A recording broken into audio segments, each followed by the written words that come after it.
You already know what needs to shift, don't you? But why do you keep avoiding that? That is the part nobody talks about.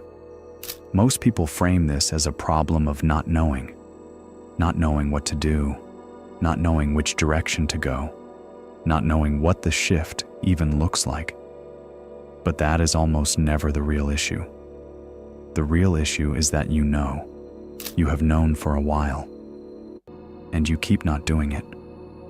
Maybe by fear, by anxiety, by the adult life. I know that this happens. Not because you are lazy, not because you do not care enough, not because you lack the information or the intelligence or the capacity. You have all of those things. You have been told you have all of those things, and at some level you believe it. And still, the shift does not happen. I want to talk about why. Not in the abstract way that makes it sound like a character flaw you need to fix. In the specific way that makes it recognizable. The kind of recognizable where you stop reading and think, yeah, that is exactly what is happening. Because once you can see it clearly, it stops having the same grip. Stay until the end, because what I am going to show you may change everything about you know.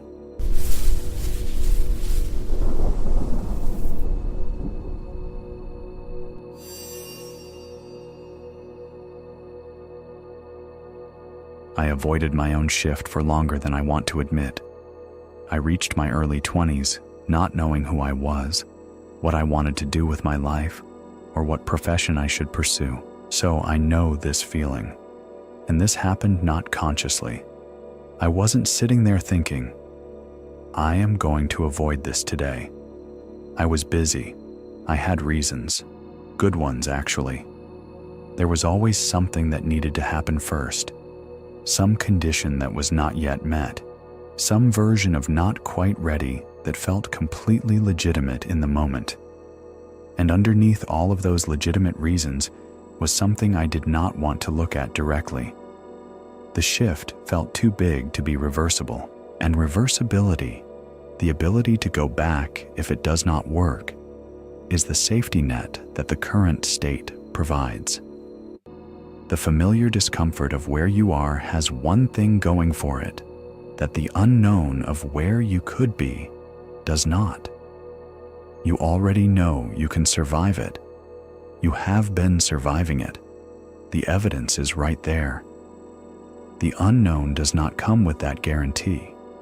It comes with possibility, yes, but possibility and guarantee are not the same thing, and the nervous system and your brain, which has been doing its job of keeping you safe for decades, knows the difference.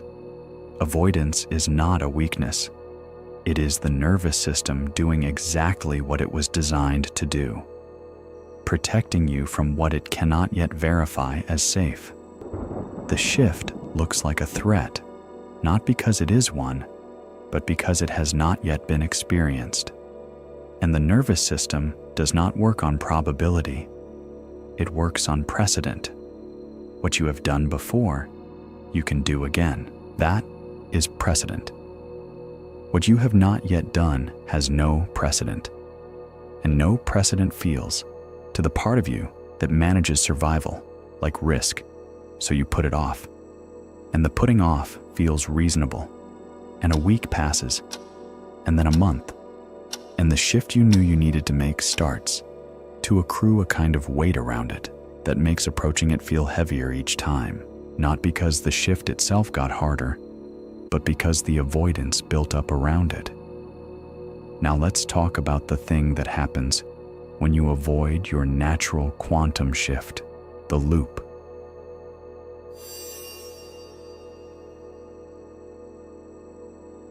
Here is where it gets worse before it gets better. The longer you avoid the shift, the more the avoidance starts to feel like evidence. Evidence that you are not serious enough, not committed enough, not the kind of person who actually follows through on the things that matter. And once the avoidance becomes evidence of something wrong with you, something else happens. Approaching the shift starts to feel like a confrontation, not just with the unknown of the shift itself, with the accumulated record of all the times you did not do it when you could have. And nobody wants to walk into a confrontation voluntarily, so you avoid the shift to avoid the confrontation, and avoiding the confrontation creates more evidence, and more evidence makes the next approach feel heavier. And that loop can run for years. I know because I let it run for years on specific things in my own life, not because I did not want the shift, because wanting it and walking toward it while carrying all that accumulated weight are two entirely different things. And every time I got close to the thing I wanted to shift, the weight of not having done it sooner became part of what I was walking into. The shift was not the problem. The story around the shift was the problem. And I stayed at the loop for a long time. And I'm making this video because I want you to break free from this and not stay trapped like I was. The project is not judging you. The shift is not keeping score. The field does not have a file on all the times you almost moved and then did not. It is right there, waiting. The same as it always was.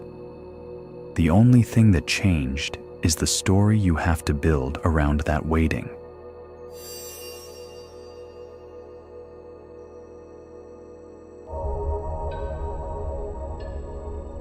The quantum shift is not like other changes you have made in your life. Other changes happen on the surface. You change a habit, a routine, a job, a location. The circumstances shift, but the observer stays the same. You bring yourself, the same instrument with the same calibration, into new circumstances. And after the novelty fades, the same patterns tend to reassert because the instrument that was generating them did not change.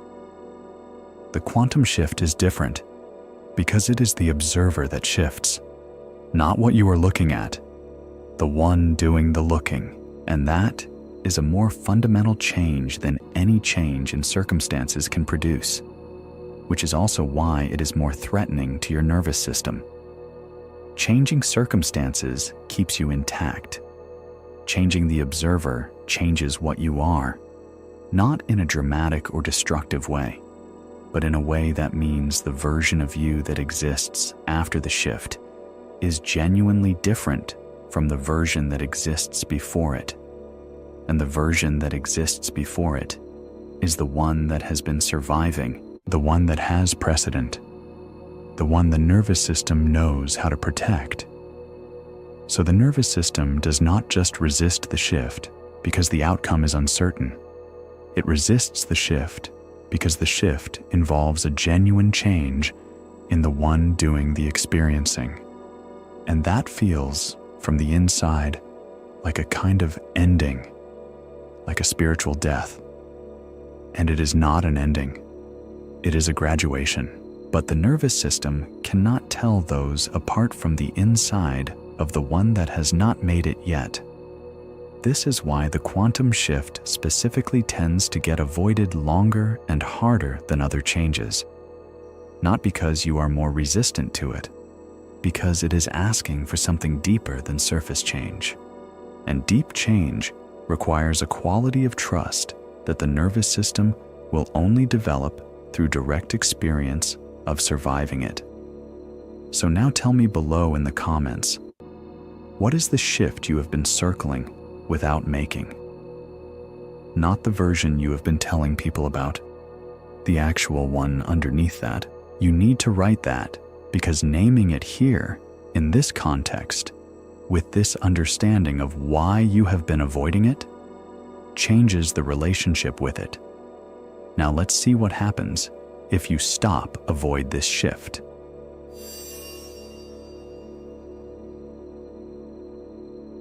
When you finally stop avoiding and take one genuine step toward the shift, something specific happens that most descriptions of transformation leave out. Nothing dramatic occurs. not immediately. The shift does not announce itself with a clear signal that you made the right choice. The field does not immediately reorganize into confirmation. What happens is quieter and in some ways more significant than any dramatic sign would be. The weight lifts, not all of it. Not the weight of whatever the shift requires, but the weight of the avoidance, the accumulated story of all the times you did not do it, the confrontation that the approach had been building into.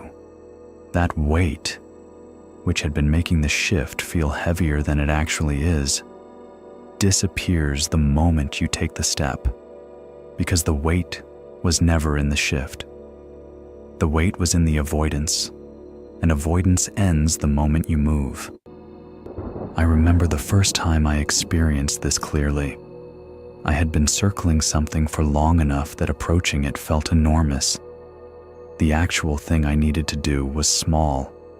It took about only 20 minutes. But I had built so much story around not having done it that it had grown in my mind into something that required a specific kind of readiness I kept not quite having. So I stayed stuck. When I finally did it, the disproportion was almost embarrassing. The thing itself was nothing. The story around it had been everything. That is what avoidance does. It does not protect you from the difficulty of the shift. It constructs a difficulty around the shift that is made entirely of story and that dissolves the moment you stop feeding it with continued avoidance. The shift is almost always smaller than the avoidance made it feel. Now let's see the highlighted comment of this video. Someone wrote in the comments recently something that stopped me for a moment. My clarity serves collective. And now, you are definitely my mentor. Will we ever get to see you? The first sentence is the one I keep coming back to. My clarity serves collective. That is not a statement about personal achievement. It is a statement about what clarity does when it arrives. It does not stay contained to the person who developed it. It radiates. It changes the quality of field around the person. It becomes useful to people who are still in the fog that the clarity moved through. And here is what that means for avoiding your own shift. When you avoid the shift, you are not only keeping yourself from what is available on the other side of it, you are keeping everyone in your field from what your shifted version would contribute. The clarity you would carry after the shift, the quality of presence, the different way of seeing things that comes from having moved through rather than around. The avoidance feels like a personal choice. It is not. It has a radius.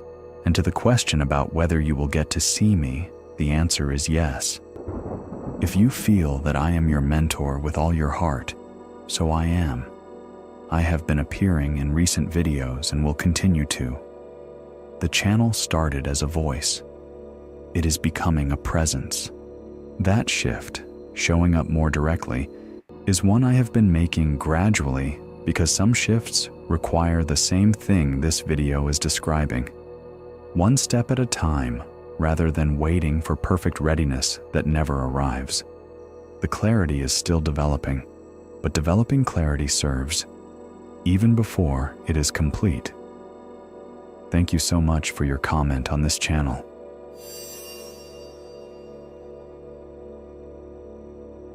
You must be wondering what to do with all this information then, so I will tell you.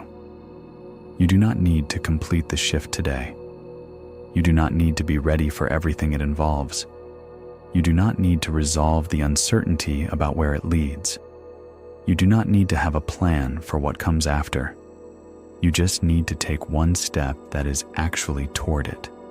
Not a step toward being ready to take a step. Not more research, more reflection, or more waiting for the right moment. One step that is actually the thing. Small is already fine. Small is better than large, if large means waiting for the version of yourself that is ready for large. Because that version arrives after you have started moving, not before. Readiness is a consequence of movement, not a prerequisite for it. The nervous system develops trust in the shift through evidence, and the only evidence it will accept is the direct experience. One step provides that. One genuine movement toward the shift gives the nervous system one data point of survival. Still here, nothing catastrophic happened. And that data point changes the calculation for the next step. You do not need to transform tonight. You need to make the avoidance stop being the shape of your relationship with the shift. You just need to let this happen naturally. I want you to think about the shift you have been circling, the one you named in the comments or just thought, and I want you to identify one thing, specific, small, actual, that would be a genuine step toward it. Not preparation for the step itself. And I want you to do it today.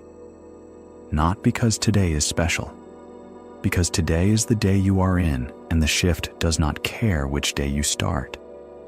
It only cares that you do.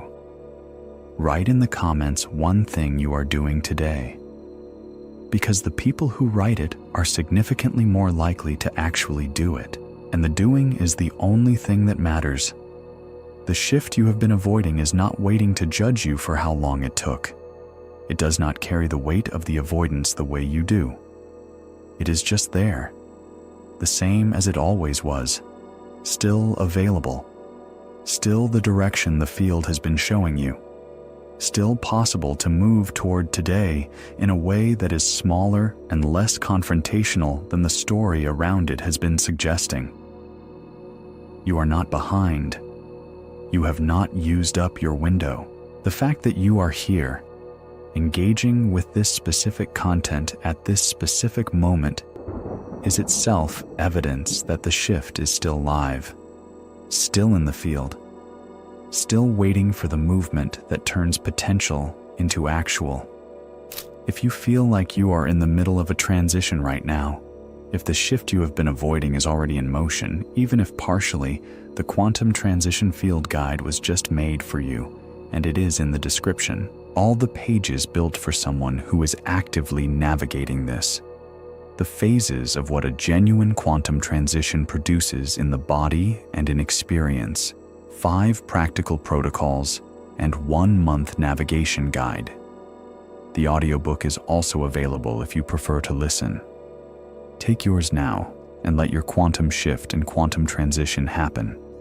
Subscribe to this channel if the content has been landing, and leave a like if this video helped you some way. The shift is closer than the avoidance made it feel. That is the whole thing. That is all I wanted to say. Thank you for staying in this transmission with me. Tell me your name and where you are from in the comments. I will send good energy for you. Click on this video appearing on your screen right now. See you there in your next quantum reflex.